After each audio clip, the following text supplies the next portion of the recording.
Hello, my name is Philippe from Taji Mag. How you doing, Mr. Nestor? Hi, Philippe. How are you? Good, good. Excellent. Thank you.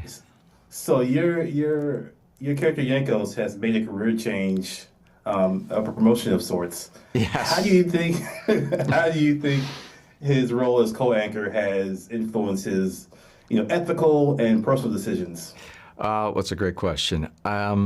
I think it's interesting. You're right. He's made a trajectory from meteorologist. I think he's always had his eye on eventually winding up on the chair. But I think the way that things have evolved for him, and I love this about what the writers do, is that they grab headlines and they sort of and they see how the characters that they've created, how they adapt to them. And yeah, he's sort of a free thinker, so he's constantly trying to navigate these headlines and how his opinions on them, and have discussions with some of the cast members. I know with Alex, he has one this year about the protests. The protests. There's a little bit of back and forth, which I think is fascinating and interesting. To have a diverse group of opinions. In these characters. So I think Yanko navigates it delicately, or he tries to at least.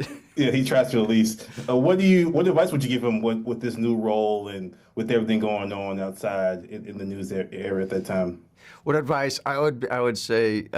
Just be cautious. He's already been canceled once. It's a miracle he's on the air and he's an anchor, because most people don't get a second chance like that. I think you have to be careful, and especially in this day and age, where everything's scrutinized, online. It used to be very different back in the day before the internet, but now that everything's under a microscope, I would just caution Yanko to, just be careful and maybe take a breath before you say something on air, and certainly before you tweet, or.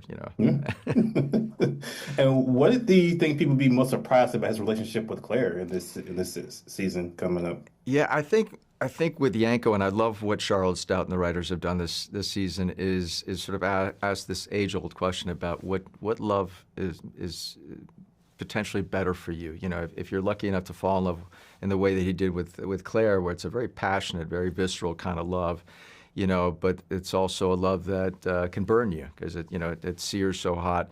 Versus a love that we find him in this season with a woman who he's very connected with on many levels. That there's maybe have very similar worldviews. Their schedules align. It seems to be a more pragmatic kind of love, not as fiery necessarily as the other one. And I love what the writers and Charlotte have done in asking the question, like, which is the right choice? Is there a right choice? So it's been a joy getting to play that storyline.